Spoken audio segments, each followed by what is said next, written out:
नमस्कार, बीएसटीवी देख रहे हैं आप। बहुत स्वागत है आपका। मैं हूं आपके साथ ऋषभ राय। छत्तीसगढ़ में बीजेपी सरकार के 2 साल पूरे होने को हैं और अब सीएम विष्णुदेव साय सीधे मोर्चे पर उतर चुके हैं। राजधानी रायपुर में कलेक्टर एसपी कॉन्फ्रेंस का आयोजन किया जा रहा है और इस बार सिर्फ बैठकों में सीएम फीडबैक ले रहे हैं और साथ ही समीक्षा कर रहे हैं और आगे सुशासन के लिए निर्देशित भी किया जा रहा है। अब इतनी बड़ी बैठक हो रही है तो सियासत भी अपनी भूमिका में है और कांग्रेस सवाल पर सवाल दागे जा रही है। आज इसी मुद्दे पर करेंगे चर्चा। उससे पहले देखिए यह खास रिपोर्ट।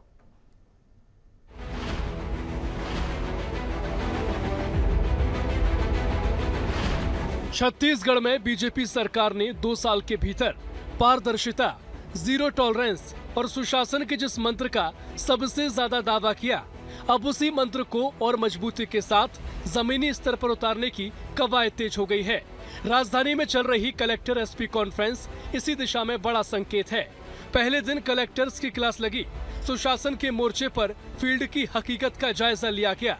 दूसरे दिन एसपी और आईएफएस अफसरों को भी टेबल पर बुलाया गया। हर आदेश, हर वादा, हर जिम्मेदारी की समीक्षा हुई। मुख्यमंत्री विष्णुदेव साय ने अफसरों से सीधे संवाद किया और पिछली बैठकों में दिए गए निर्देशों को परखा और आगे की दिशा तय करने के लिए सख्त लकीर भी खींच दी है। छत्तीसगढ़ में कलेक्टर एसपी कॉन्फ्रेंस पर जोरदार सियासत। छत्तीसगढ़ में कलेक्टर एसपी और आईएफएस अधिकारियों की बड़ी बैठक। पहले दिन मुख्यमंत्री विष्णुदेव साय ने दिखाई सख्ती। 9 घंटे चली मैराथन बैठक। फ्लैगशिप योजनाओं का लाभ ज्यादा से ज्यादा लोगों तक पहुंचाने के निर्देश। बस्तर संभाग के मलेरिया प्रभावित क्षेत्रों की पहचान कर विशेष अभियान चलाने को कहा। प्रभारी सचिवों और संभागीय आयुक्तों को नियमित समीक्षा करने के निर्देश। कलेक्टर कॉन्फ्रेंस में सुशासन, पारदर्शिता और जनहित योजनाओं पर हुआ मंथन। दूसरे दिन एसपी कॉन्फ्रेंस में नवीन आपराधिक कानूनों को लेकर हुई समीक्षा। साइबर क्राइम में कड़ी कार्रवाई के साथ जागरूकता अभियान चलाने के निर्देश। नशीली दवाओं और मादक पदार्थों के व्यापार पर कड़ी कार्रवाई के निर्देश। सड़क सुरक्षा मानकों का पालन न करने पर होगी कड़ी कार्रवाई। बैठक अहम है, मुख्यमंत्री के तेवर कड़े हैं और निर्देशों पर कोई ढिलाई बर्दाश्त नहीं। इसी बीच सियासत का पारा भी बढ़ा हुआ है। कांग्रेस हर मोर्चे पर सरकार को घेरने में जुट गई है। कानून व्यवस्था से लेकर धान खरीदी और जनता से जुड़े तमाम मुद्दों पर विपक्ष का हमला लगातार जारी है। वहीं इस पर बीजेपी का पलटवार है कि सुशासन से कांग्रेस को दर्द हो रहा है, तो ये दर्द अच्छे हैं। मतलब सरकार के पास समीक्षा करने के लिए विषय रहा नहीं। 3 दिन का है वो 2 दिन में सिमट गया। मतलब साल भर में 2 साल में सरकार ने कोई काम नहीं किया। पहली बार कलेक्टर कॉन्फ्रेंस हो रहा है और उसमें कोई सब्जेक्ट इनके पास रहा नहीं। आज जब विष्णु का सुशासन है, प्रशासनिक व्यवस्थाएं मजबूत की जा रही है, तो उसमें भी भूपेश बघेल जी को यदि दर्द है तो ये दर्द अच्छा है। 2 साल पूरे होने को हैं और छत्तीसगढ़ में सत्ता का इम्तिहान जारी है। एक तरफ सीएम साय सुशासन की नई परिभाषा गढ़ने में जुटे हैं, तो दूसरी ओर कांग्रेस हर कदम पर सवालों की बौछार कर रही है। मुख्यमंत्री की टेबल पर सिस्टम का रिपोर्ट कार्ड खुल रहा है, तो सियासत के मैदान में आरोप प्रत्यारोप की जंग चल रही है। वहीं राजनीतिक पंडित इसे 2028 के चुनाव में होने वाली आहुतियों में से एक मान रहे हैं। Bureau report, BSTV, Chhattisgarh. तो ये रिपोर्ट आपने देखी। छत्तीसगढ़ में कलेक्टर एसपी कॉन्फ्रेंस का आयोजन किया जा रहा है और आज दूसरा दिन है। आज भी महत्वपूर्ण चर्चा हो रही है और साथ ही वन विभाग के अधिकारियों के साथ भी बैठक में चर्चा की जा रही है। वन मंत्री बैठक में मौजूद हैं।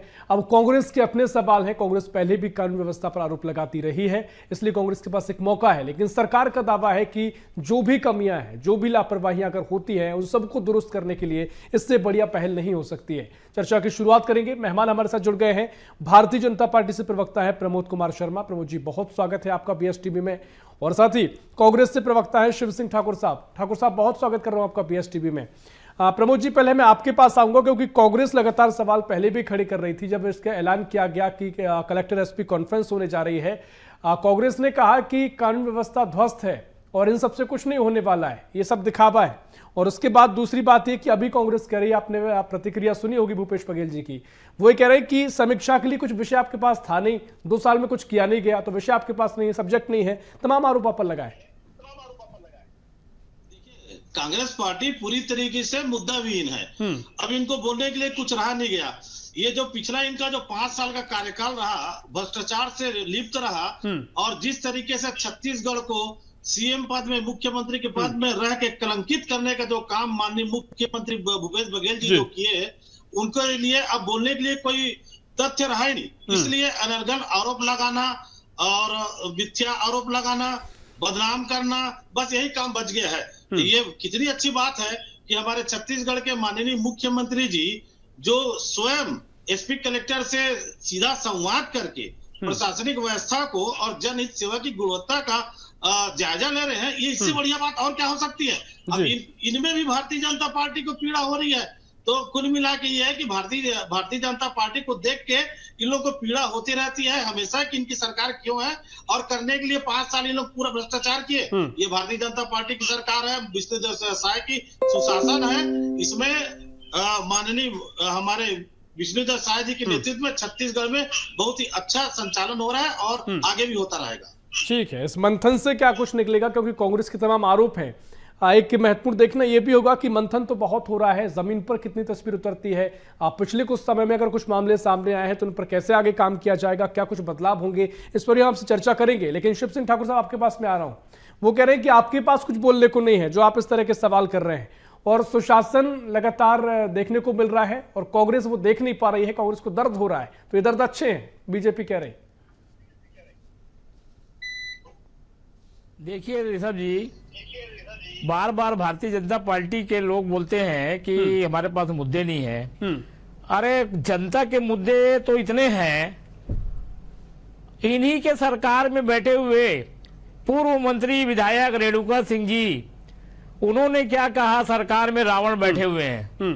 उसके बाद ननकीराम कंवर जी, इनके ही सरकार के पूर्व गृह मंत्री ननकीराम कंवर जी को धरना में बैठना पड़ा।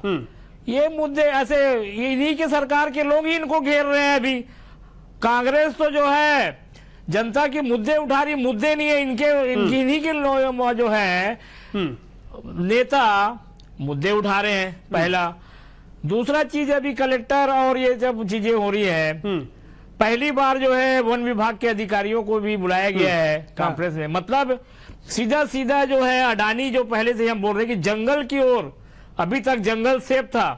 केवल शिव सिंह ठाकुर साहब, मैं ये चाह रहा हूं कि ठीक है, आपके पास कई कमियां होंगी, आप कमियों को लेकर बचाओ, तथ्य थोड़े रख दीजिए, क्योंकि फिर ये थोड़ी सियासत नजर आती है कि अडानी को चीजें करने की कोशिश की जा रही हैं, ये थोड़ी सियासत नजर आएगी। मैं कह रहा हूं कि आपके पास कुछ तथ्य हैं कि इस बैठक में जो हो रहा है ये नहीं होना चाहिए और उसकी वजह ये है, तो आप इस तरीके से बताएंगे तो मुझे लगता है बेहतर चर्चा होगी। लेकिन अगर वैसा हो रहा है, हवा वाली बात होगी, तो चर्चा में मजा नहीं आ पाएगा। सर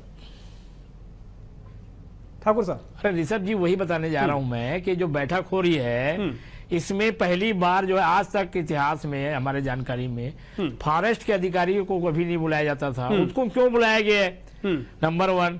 दूसरा, कलेक्टर जो है, अब आज किसी मीडिया में लिखा है कि वो वार्ड का जो निरीक्षण करेंगे और जो कलेक्टर जवाबदार होंगे, कि कलेक्टर जवाबदार होंगे धान खरीदी में, अगर कुछ होता है तो कलेक्टर जवाबदार होंगे। मुझे थोड़ा ये समझाइएगा ठाकुर साहब कि इसमें परेशानी क्या है, इसमें आपत्ति क्या है, अगर चीजें बेहतर करने की दिशा में सरकार की इसमें परेशानी ये है ऋषभ जी, क्या ऋषभ जी परेशानी ये है कि क्या इनके नीचे के अधिकारी लोगों पर इनको विश्वास उठ गया है?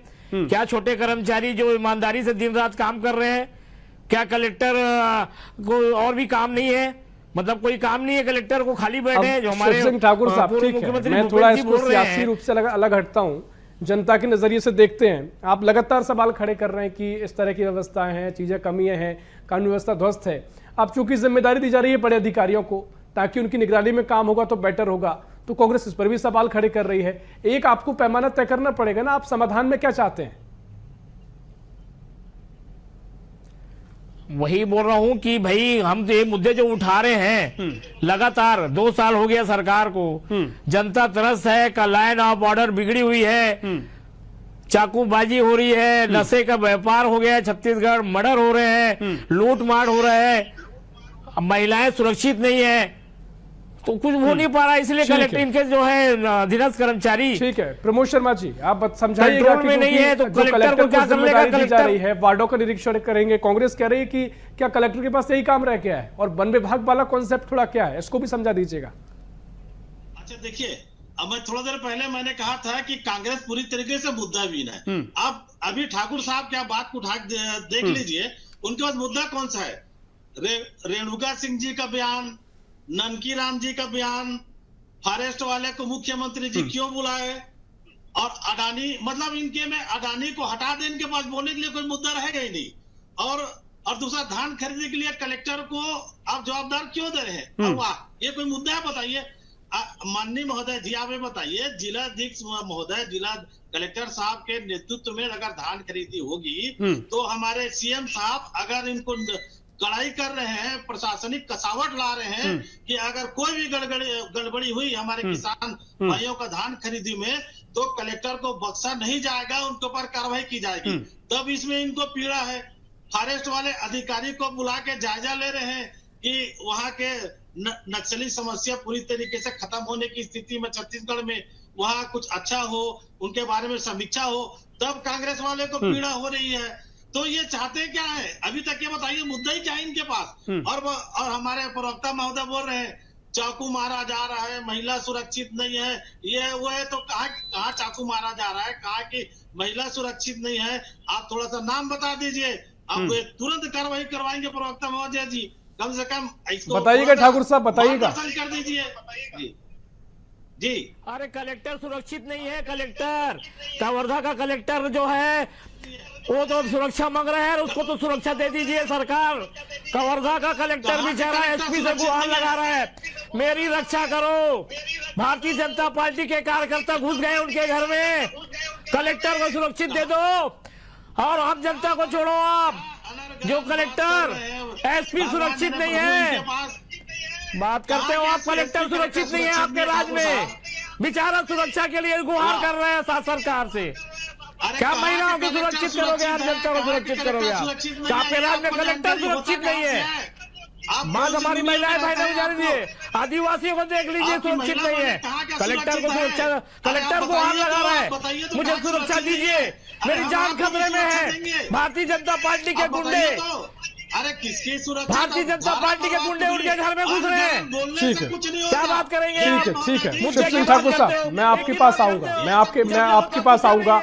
शर्मा जी, ठीक है, वो इस मसले को उठा रहे हैं क्योंकि पिछले दिनों कलेक्टर का जो एक बयान देखने को मिला, ठीक है, त्रस्त हो गई है। अभी चुनाव होगा, अभी 5 सीट में समझ जाओगे आप। और सिर्फ चिल्ला के इस तरीके से बात कोई मुद्दा नहीं है, बस इतना मुद्दा है ननकी राम कंवर का, तुम्हारी सरकार के खिलाफ आवाज उठा रहे हैं। रेणुका सिंह एक एक करके आ रहा हूँ। शिव सिंह ठाकुर साहब आपके पास पे आ रहा हूँ, आता हूँ आपके पास। शर्मा जी, प्रमोद शर्मा जी, जी प्रमोद शर्मा जी, पहले उनकी बात का जवाब आप दे दीजिए इत्मीनान से, ताकि जनता जो देख रही है डिबेट वो ध्यान से सुन सके कि आप क्या कहना चाह रहे हैं। उन्होंने वो सवाल किया कलेक्टर सुरक्षित नहीं है, इस पर क्या जवाब है? फिर उनके ऊपर मेरे कई सवाल है, उन पर आऊंगा मैं। शर्मा जी जी, मैं कहा कोई तथ्य संगत बात करिए, ये नहीं है वो नहीं, आप बताइए तो कहाँ के कौन सुरक्षित नहीं है? बताइए, अभी कार्रवाई करेंगे। आपको सुरक्षा चाहिए? कलेक्टर ने जो आवेदन दिया है उसको बताइए ना।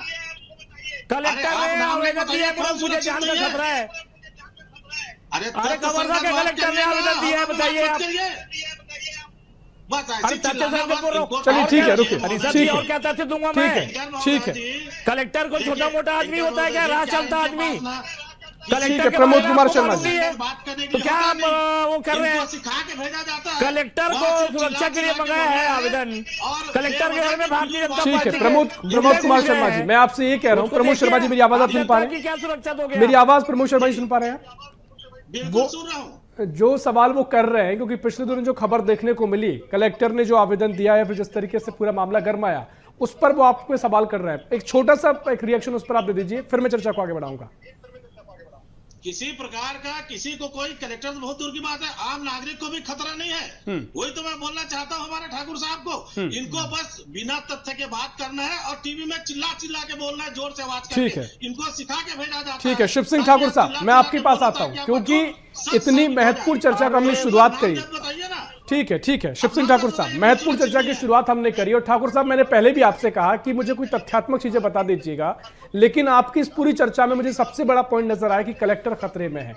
अब उसके ऊपर भी कई तरह के मामले सामने, कई बयानबाजी उस पर देखने को मिली, एक अलग विषय है, लेकिन जनता के हित में, जनता को लेकर जो मैंने मुद्दों की बात मैंने आपसे कही थी कि कुछ मुद्दे आप बताइए, कुछ तथ्यात्मक बताइए, तो वाकई में क्या कांग्रेस के पास कोई ऐसा विषय नहीं है कि आप तथ्यात्मक रख सकें, कम से कम जिन पर चर्चा हो सके, लोगों की समाधान बदल सके? टीवी में आके ठाकुर साहब। अरे ऋषभ जी, आप पूछिए तो कितने मुद्दे बताऊं? रेत खेती में, रेत वाले मामले में खुद मुख्यमंत्री जी विष्णुदेव साय जी बोल रहे हैं कि उसमें जो है जिस प्रकार से भ्रष्टाचार हो रहा है रेत खदान में, उसमें लगाम लगाने के लिए कलेक्टरों को निर्देश दे रहे हैं। ये बोल रहे हैं कि इसके पहले, मतलब कलेक्टर अगर निगरानी कर रहा है तो इसके पहले 1 साल पहले जो धान की खरीदी हुई है उसमें भ्रष्टाचार हुआ है, इसीलिए जो है कलेक्टर को निगरानी में रखा गया है। भाई इसके पहले जो 1 साल पहले इन्होंने खरीदी किया है, क्या उसमें भ्रष्टाचार हुआ है? क्या उनके कर्मचारियों पर विश्वास नहीं है इनको?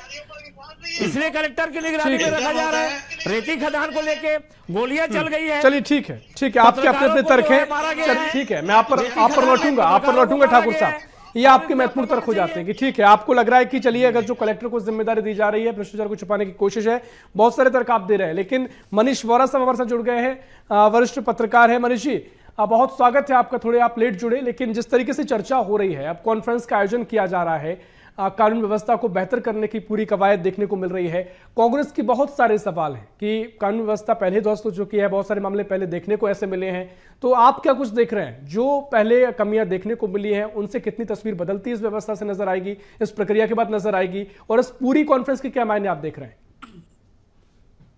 देखिए, मुझे लगता है कि सुशासन की जो बात भारतीय जनता पार्टी कर रही है, लगातार जिस प्रकार से वो चीजों को लेकर के जनता के बीच में जा रही है, उसी हिसाब से मुझे लगता है सुशासन को लेकर के सरकार की एक छवि जो बनना चाहिए आम जनता के बीच में, उस प्रकार की छवि नहीं बन रही। कहीं ना कहीं ये जरूर देखने को मिल रहा है कि प्रशासनिक रूप से थोड़ा सा कसावट और आना चाहिए। उस कसावट को लेकर के ये कलेक्टर एसपी कॉन्फ्रेंस जो है, मुझे लगता है कि वो आयोजित की गई है, और उसमें जिस प्रकार से सीएम साय की जो छवि है सहज और सरल व्यक्ति की, उससे थोड़ा सा ऊपर हटके उन्होंने थोड़ी सी शक्ति दिखाई है। कलेक्टर और एसपी को स्पष्ट निर्देश दिए हैं कि वे प्रशासनिक रूप से थोड़ा सा कड़ाई बरते हैं, चाहे वो कानून व्यवस्था का मामला हो, चाहे सड़क में दुर्घटनाओं को लेकर के मामला हो। इसके साथ साथ एक महत्वपूर्ण चीज उन्होंने और कही कि सफाई को लेकर के भी कलेक्टरों को निर्देश दिया है कि साफ सफाई का निरीक्षण करने के लिए वे स्वयं जो है वो फील्ड में उतरे।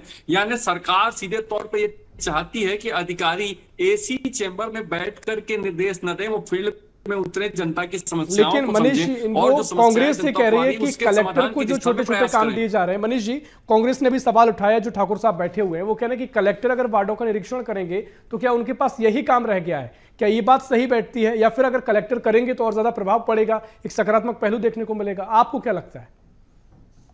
देखिए, मुझे लगता है कि जब उच्च प्रशासनिक अधिकारी जो है वो फील्ड पर जाते हैं, उसका प्रभाव निश्चित रूप से छोटे लेवल के जो अधिकारी होते हैं पर निश्चित रूप से पड़ता है। जो सामान्य रूटीन पर जो चेकिंग चल रही है वो तो अपने हिसाब से चली रही है, उस पर निरीक्षण अपने हिसाब से चल रहा है, लेकिन उसके अलावा जैसे कलेक्टर स्तर के अधिकारी जब इस स्तर पे जाएंगे, ठीक है, वो 2 वार्ड 4 वार्ड जितने भी वार्ड में जाते हैं, तो उसके आसपास के जो वार्ड है वहां पर भी फर्क पड़ता है। ऐसा नहीं है कि अधिकारी यदि फील्ड में उतरेगा या कलेक्टर के पास केवल एक यही काम है, ऐसा नहीं है। तो कलेक्टर की जिम्मेदारी होती है, उसको सारी चीजों को देखना होता है, हर चीज का अलग अलग विभाग होता है। लेकिन यदि आप स्वयं जाकर के फील्ड में देखेंगे कि वास्तविक धरातल पर क्या स्थिति है, क्या वास्तविक रूप से वो चीजें अमल में आ रही कि नहीं आ रही, सरकार की जो योजनाएं हैं उनका क्रियान्वयन ठीक से हो रहा है कि नहीं हो रहा है, और जो क्रियान्वयन हो रहा है तो उसका फायदा आम जनता को मिल रहा है कि नहीं मिल रहा है, उसमें सफाई व्यवस्था भी एक वो है, तो उसको लेकर के वो जनता के बीच में भी कलेक्टर जाते हैं। तो मुझे नहीं लगता कि इसमें कुछ गलत होगा, लेकिन हाँ एक चीज ये जरूर है, ये कहा जा रहा है, देखिए विपक्ष में बैठी है कांग्रेस और कांग्रेस को सवाल उठाना है, तो निश्चित रूप से उन्होंने सवाल उठाया कि कलेक्टर के पास और कुछ काम है कि नहीं। मदी नहीं जाते हैं अधिकारी तो वो ये भी सवाल उठाते कि भाई अधिकारी क्या कर रहे हैं, अधिकारी क्यों नहीं जाते हैं, क्यों सरकार के नियमों का पालन अधिकारी कराने में सक्षम नहीं हो रहे, ये सवाल भी कांग्रेस ही करती। तो मुझे लगता है कि इस दिशा में ये सोचने की आवश्यकता है। निश्चित रूप से यदि वो बड़े अधिकारी फील्ड पे उतरेंगे, जा करके देखेंगे, जैसे मुख्यमंत्री स्वयं जाते हैं, कांग्रेस के मुख्यमंत्री भी जा रहे थे जनता के बीच में, और जनता के बीच जाकर के सरकार की योजनाओं की जानकारी ले रहे थे, और उसके बाद जो कमियां हैं उनको प्रशासनिक स्तर पर कैसे दूर किया जा सकता है उसको लेकर के प्रयास हो रहा था। तो ये प्रयास तो उसको आप छोटे रूप में देख सकते हैं कि सीधे तौर पे जनता के बीच जाना और ग्राउंड जीरो पे जाना, वहां जाकर के स्थिति को देखना और देख करके उसके हिसाब से सरकार की जो योजनाएं हैं उनमें क्या परिवर्तन किया जा सकता है, प्रशासनिक स्तर पर क्या बदलाव लाई जा सकती है, इन सारी चीजों का निर्धारण जो होता है वो उसी आधार पर होगा जब आप फील्ड में जाएंगे और देखेंगे और चीजों को समझेंगे, उसके बाद ही आप प्रशासनिक बिल्कुल बिल्कुल बिल्कुल ये सारी प्रक्रिया जरूरी भी है अमल में लाना। और सबसे महत्वपूर्ण बात यह है कि कितना इस जमीन पर उतर पाएंगी सारी चीजें। प्रमोद शर्मा जी, मैं आपके पास आ रहा हूं क्योंकि लगातार अगर अपराधों की बात करें या पिछले ट्रैक रिकॉर्ड देखें, जो कांग्रेस को मौका मिला है सवाल उठाने का, पिछले समय में बहुत सारे ऐसे मामले सामने आए हैं, ड्रग्स को लेकर, नशों को लेकर, सूखे नशे की बात लगातार हुई है और भी तमाम ऐसे मामले सामने आए, चाहे बलात्कार के मामले हों जो लगातार चर्चाओं में रहे। तो ऐसे मामलों को लेकर कांग्रेस को मौका मिला है और कहीं ना कहीं सवाल भी है कि स्थिति तो खराब दिखी है।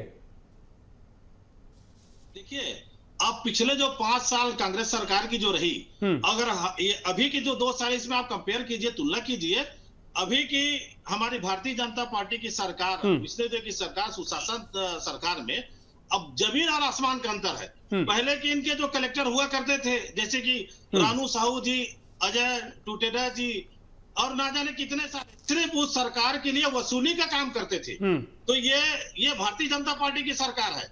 यहाँ कलेक्टर को टाइट करके, कसावट करके उनसे काम लिया जाएगा। इसका सबसे बड़ा उदाहरण है माननीय विष्णुदेव साय जी, जिस प्रकार से उनके कसावट के लिए मीटिंग ले रहे हैं, निर्देशित कर रहे हैं, इसमें भी पीड़ा कांग्रेस वाले को हो रही है।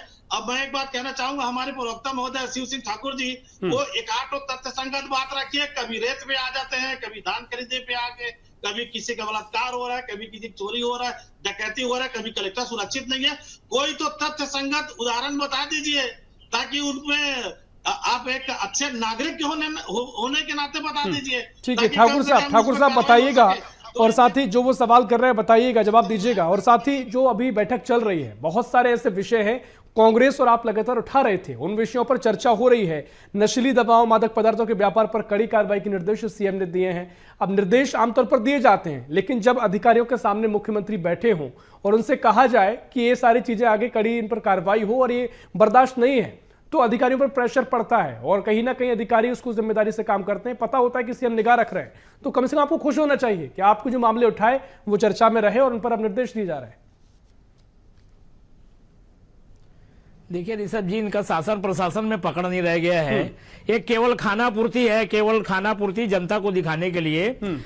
2 साल में जिस प्रकार से इन्होंने शासन प्रशासन में कसावट नहीं लाया है, डबल इंजन की सरकार है, ट्रिपल इंजन की सरकार है। अब दोस्त कांग्रेस को देते हैं, केंद्र में 11 साल से इनकी सरकार है, इनकी यहाँ पे 2 साल हो गया सरकार हो गया, पार्षद इनके हैं, मतलब नगर निगम इनके हैं, इनका राज्य है, केंद्र है, अभी भी जो है भारत कांग्रेस ही दोषी है। अरे छोड़ दो, इस्तीफा दे दो आप लोग, हम शासन देंगे।